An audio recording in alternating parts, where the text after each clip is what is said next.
Hey there, welcome. My name is Sean, and today we're going to be talking about embroidery niches. So I do have 10 different niches, and I actually, before I started recording, I was like, ooh, I have another one. So I'm going to give you a bonus. So 10 plus a bonus. So we'll jump right in. Now, the reason that I'm doing this video is because I've had people reach out to me asking me about different embroidery niches, or even, what niche should they get into. And I'm like, well, I can't tell you what niche you should get into, but I could give you some ideas. And so I was like, you know what, let me make a video kind of going over some popular embroidery niches that may help those out if you're just starting out with embroidery, or if you're looking maybe to add on to your business, or whatever the case may be. These are just some ideas, some popular niches I've been seeing trending over, I would say, the last 9 months or so. And some just recently have started being really trendy as well. Other ones have been around forever. Some I feel like will never go away. So we'll jump right in, starting off with baby and kids items. Baby and kids items are one of those that will never go away. There's a baby born every day. And especially in this day and age, parents want customized items for their baby straight out the womb. So it is a very profitable and popular embroidery niche. Now, is there a lot of competition? Yes. But you just make the business uniquely yours. Make it stand out to you. Just because it is a popular niche does not mean that you cannot be successful in it. And that goes for any of these niches that are really popular. Don't get discouraged, because your target audience, your customers, will find you, or vice versa. You will find your target audience. So personalized onesies and bodysuits, well, side note, onesie has been trademarked, so let me take that off of there. But so baby bodysuits, and of course, even though if your listing says bodysuit, you're gonna have a photo, a mock-up, or whatever, so the person's gonna know what it is. But yeah, you can't use onesie in your title, description, any of that, so be careful with that. But personalized bodysuits, personalized bibs and burp cloths are really popular, especially bibs with like cute sayings, burp cloths with their names on them. Milestone blankets, baby blankets are huge. It is 105 right now. And I had someone reach out to me a few days ago, and she just had a baby. She's a local customer, and she wants a Minky blanket. I'm like, sure thing. So that right there says baby blankets are always going to be popular, even if it's over 100 degrees. So the milestone blankets are really popular as well. As the baby's growing, parents love to do photo shoots, so those are really popular. Let's see, nursery wall hangings, things for the baby crib, customized pillows, as well as another one that is really huge, embroidered baby hats, socks, and mittens, especially for newborns. And you can bundle that. So you can go from selling one item to selling 3. So you can get 3 for 1 basically with that one. So babies and kids items always will be a popular one. Another one that will always be popular, and there's a lot of shops selling this item, but let me tell you, even if you just started your shop today, I'm pretty sure, I can't guarantee no one is going to get sales, but I'm pretty sure you're going to get sales, which is patches. So patches, as long as I can remember, I've loved patches. Even before I got into sewing, embroidery, any type of crafting at all, I've always loved custom patches. Even my daughter loves custom patches. She has since she was a kid as well. So patches is one of those embroidery niches that you don't really have to niche down. You can sell multiple different kinds of patches, or you can also kind of do patches for hobbies or interests. So you could do gamer patches, super popular. But I would say one of the most popular would be motorcycle clubs. If you can get in with a motorcycle club, or even if you want to sell just patches related to that particular market, you're going to get a lot of business. Whether it's just for patches or even embroidering on the back of vests or the front of vests, and just any type of thing associated with motorcycle clubs. Huge for patches, and very profitable there. And you can do iron on as well as sew on. You could do different types of badges. You could do them with custom logos for businesses or clubs, as well as military. So patches are always going to be a big one. You can't go wrong, especially if you're starting out. That would be a good area to start out. That is actually what I did. I mean, that's why I named my business Patched Embroidery.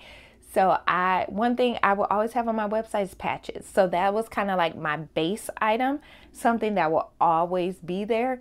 And then I branched off from there. So patches is always something you could start with, something you could get comfortable and, kind of ease yourself into embroidery and make a lot of money with patches as well.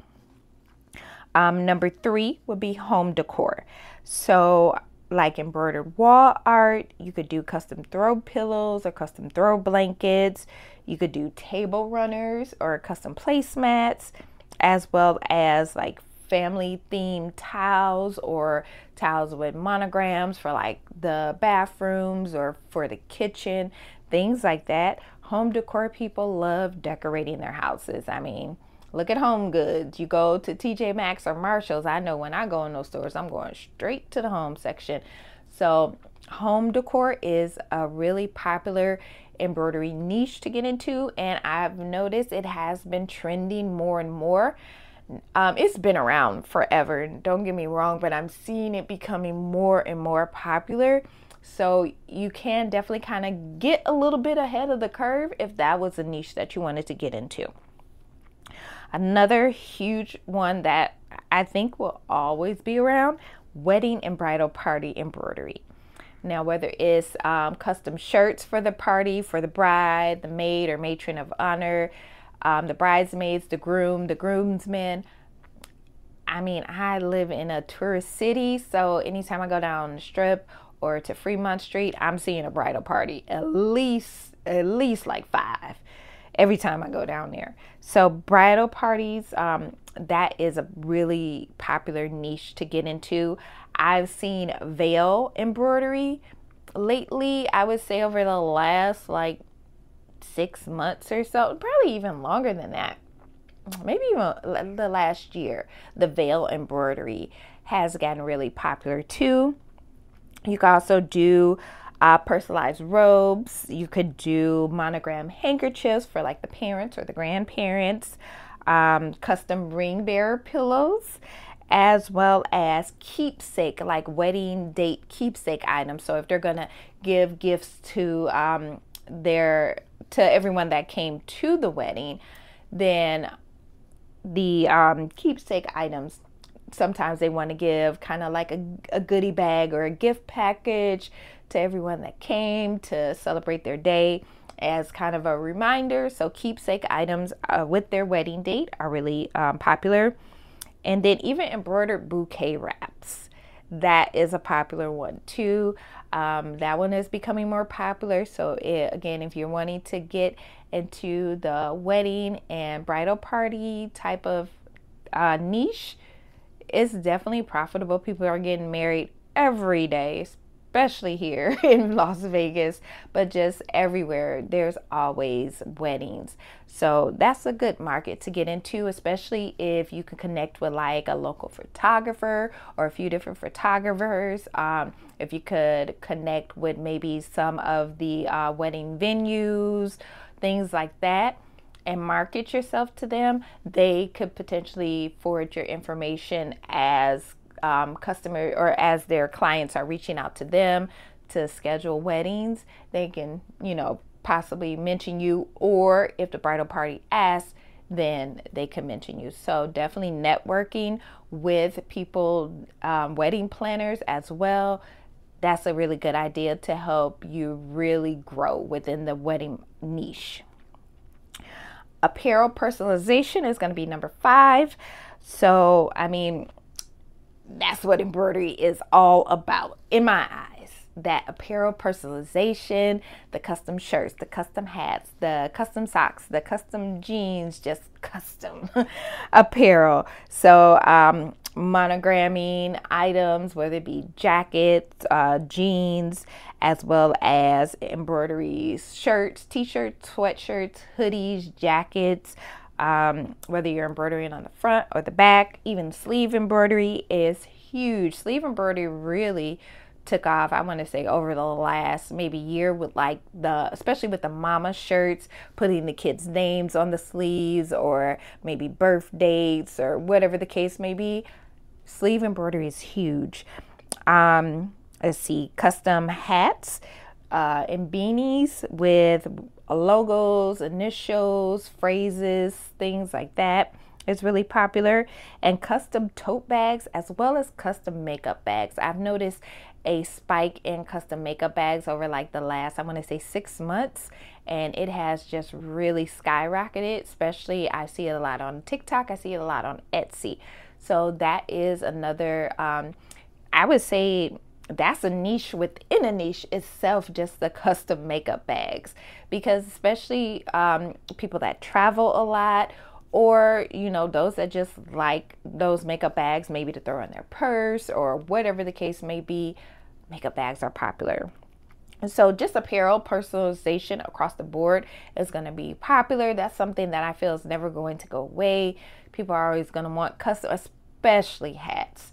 And then the profit margin for hats, oh my gosh, chef's kiss, because the initial investment, or the cost of getting all your supplies, the time, all the materials and everything, and then the markup percentage on that is insane. So definitely embroidery hats are huge, especially men. I mean, women wear hats too, but men always want custom hats. So that is something to look into for apparel personalization. Number 6 is going to be business branding. So whether it's doing logos for companies, for businesses, especially polos are huge. Companies need those polos. They need, they want those custom shirts for their employees with names or just their company logo on there, as well as hats, aprons, especially if you're in an area where there's a ton of chefs and restaurants, things like that, and they're wearing aprons. That's a good market to tap into. Embroidered name tags and badges, or just like promotional items. Some businesses, like to give away a promotional item when you come to them for a service. So it could be like maybe a mechanic, an auto repair shop, and maybe they'll give you a patch or give you a tote bag or whatever the case may be. Especially like a tote bag. I know I love me a good tote bag regardless of where it's from. And that is free promotion, because that person is going to be walking around with that item. Now, with that being said, also do the same for your business. Create items that you carry around with your business name, with your logo, things like that. And if a person comes up to you, hey, where did you get that bag? Or where did you get X, Y, and Z? You can hand them a business card. Hey, I made this myself. I have an embroidery business, and boom, you just did marketing for yourself, and you didn't even have to go and approach anybody. They approached you.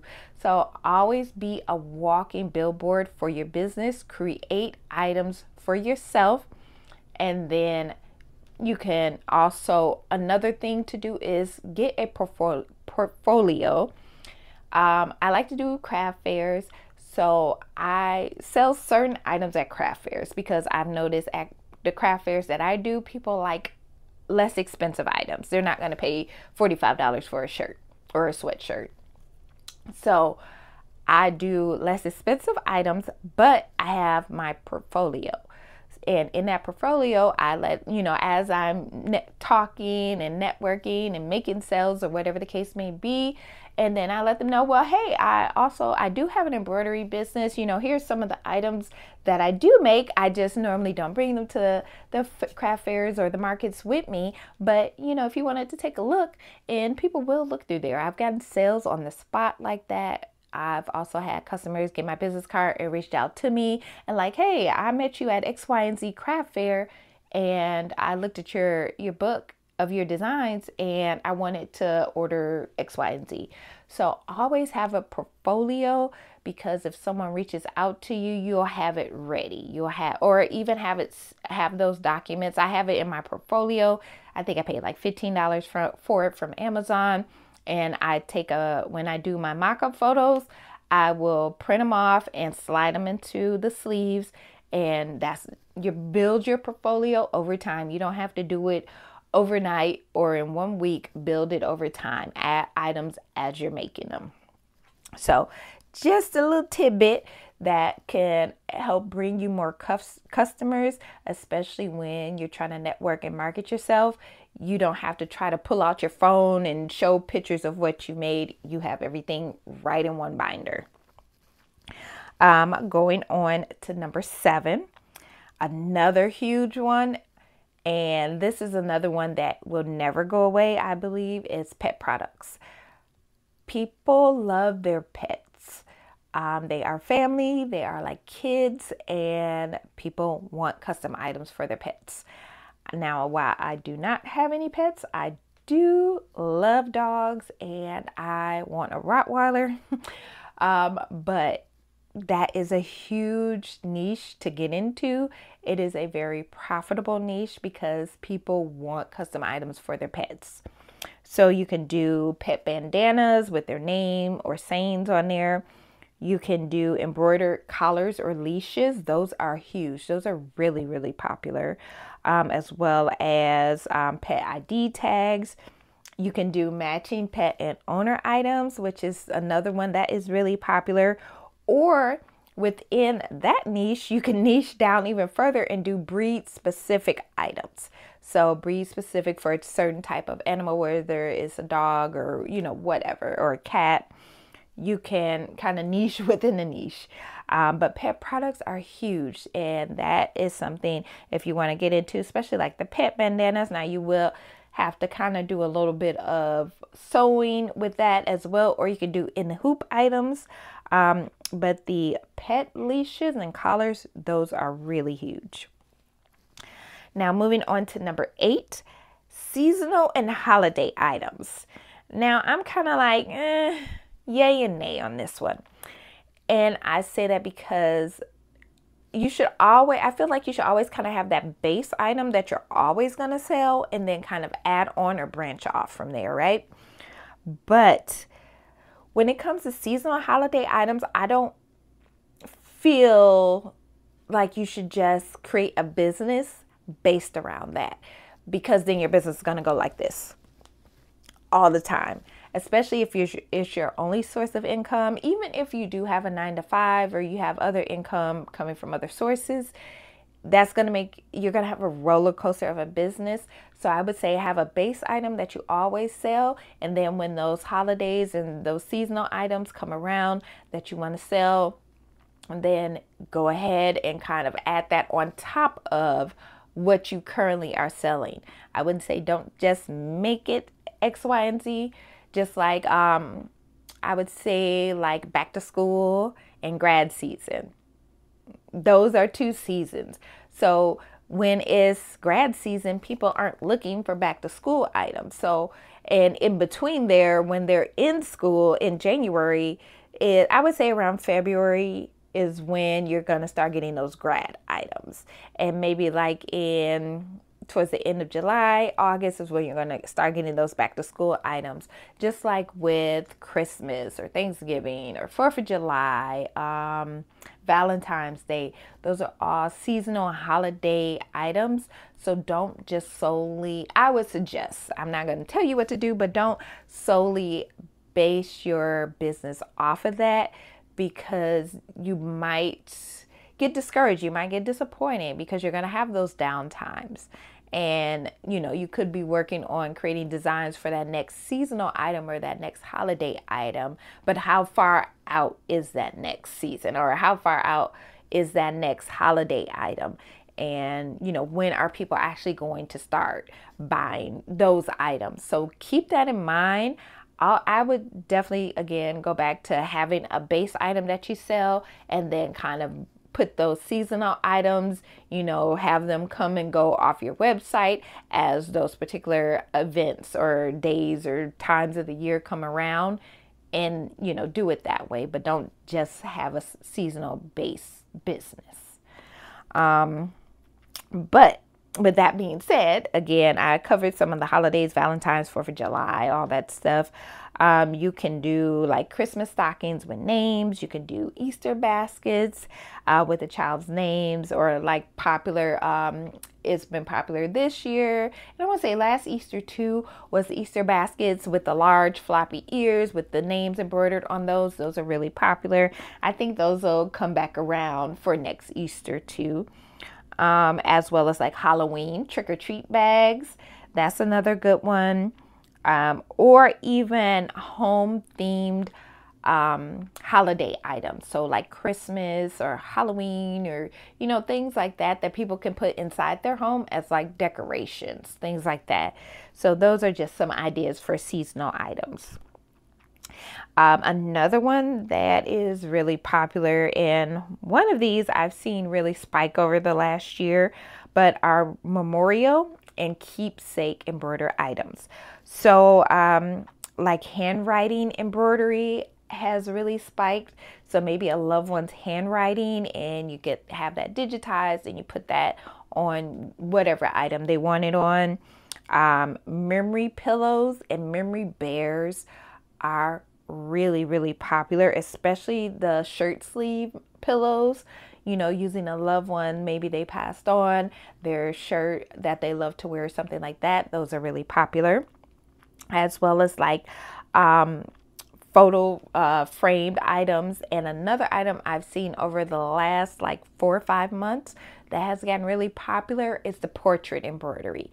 So if you are a digitizer or have a good digitizer that can take a portrait and digitize it for you, those are huge right now. Those are really popular. So if you're looking to really get in and, you know, kind of get a up and coming market, definitely portrait embroidery is huge for like memorials and keepsakes.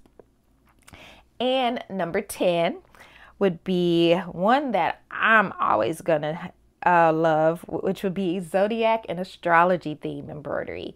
So if you watch me on YouTube, then you know that I am a Capricorn. If you don't know that, then you probably haven't been watching me for a while. But yes, I am a Capricorn, January Capricorn, true to the heart.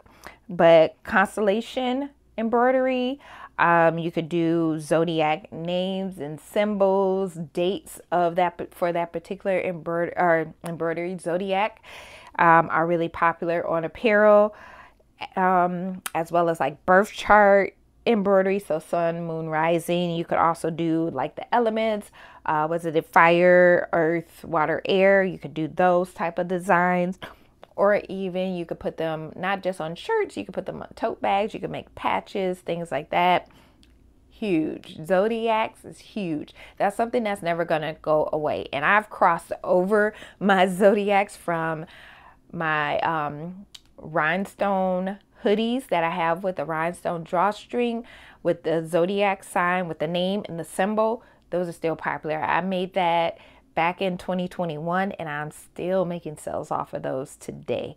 People love to rep their Zodiac, and I've crossed over from rhinestones to sublimation, and now I'm even doing it with embroidery. So that's something that I feel that will always be popular. People always want to rep their Zodiac sign. I know I do. And then for the bonus, another popular niche are keychains. And these are quick. These are pretty much like making a patch, but you're just putting, you know, your keychain hardware on there. And there's so many different types of keychains that you can make. Like this one is a puff that I did and made it a keychain. I could actually do this as a patch if I wanted to, stuff like that. You could do different shapes. You could do letters. You could do like monogram type. You could do fruit. You could do embroidered names on here. You could do wristlets. It doesn't have to just be like a jet tag type of keychain. So there's so many options for keychains, and they are extremely popular. People love to have custom items on their key ring, especially like these tags or something they could just kind of grab real quick. Keychains are a huge niche to get into. People love them. I know I do. I probably have like 11 keychains around here. But those are the 10 plus the bonus keychain niches that you can look at getting into, especially if you're just starting out and you're not sure what you want to do. Try some of these different items out. See what works best for you. See kind of, what works, especially personally for me, I try to not do embroidered items that's going to take an hour to stitch out. Now, if I get a custom order, that's different. That's a one-off situation. But if it takes an hour, that means I can only get one done because I only have one machine. Well, one multi-needle machine and one single needle machine, 2 single needle machines. But it's like, okay, I can only get one out in an hour. Yeah, that's not good. That's why I love applique and hats. Applique, hats, and patches. Those are pretty quick because I can always throw my patches on my single needle, and I can do my hats and my larger applique on my multi-needle, and I'm good. So when I digitize my designs, I digitize them with my time in mind. And how long is it going to take? How many can I get done in an hour? How many can I get done in a day? Things like that. And then you have to look at, okay, what if I get items for patches, but I also get items for shirts? How long is so things like that you want to factor in as you're trying out different items, or, as you're trying to niche down.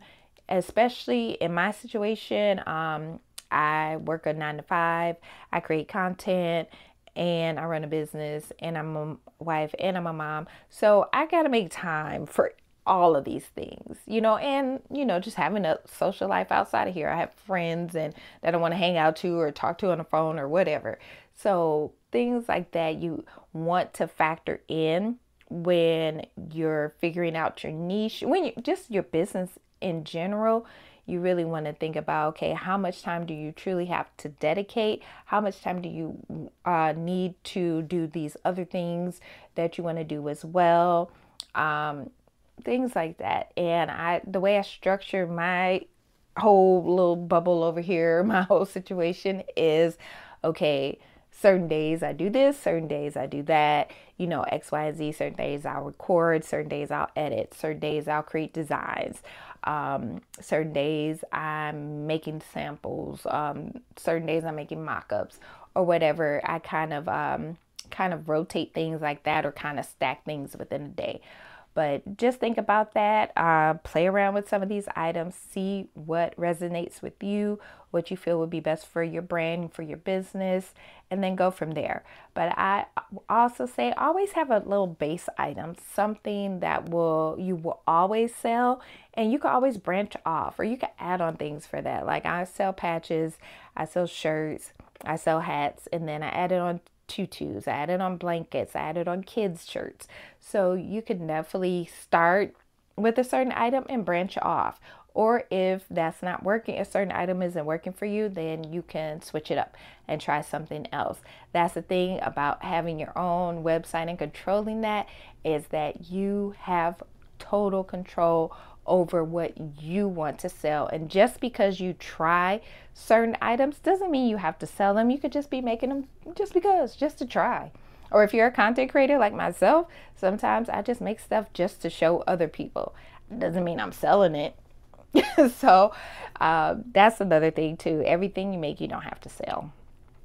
But let me know if you currently do any of these, or if you niche down, or you kind of have a open concept as far as like you do different things, or, you know, if maybe you only take custom items, you know, and you don't niche down. Now, some of these you can have it as custom, other you can create that design and it is what it is.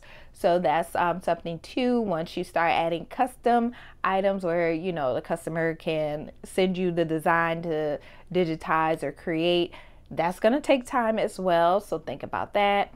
Do you have a good digitizer? Are you a digitizer?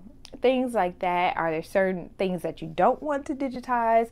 So take all that into consideration when you're starting out in embroidery. But I would really say starting out with patches is going to be the way to go. You know, it's easy to learn. You're going to learn about different types of materials. You're going to learn about stabilizers. You're going to learn about different types of threads that you can use. It's a lot, but you're going to be able to learn it all. And you could take that knowledge and that experience as you branch out into other things. But as you can see, I can talk about this stuff all day, but I won't hold you any longer.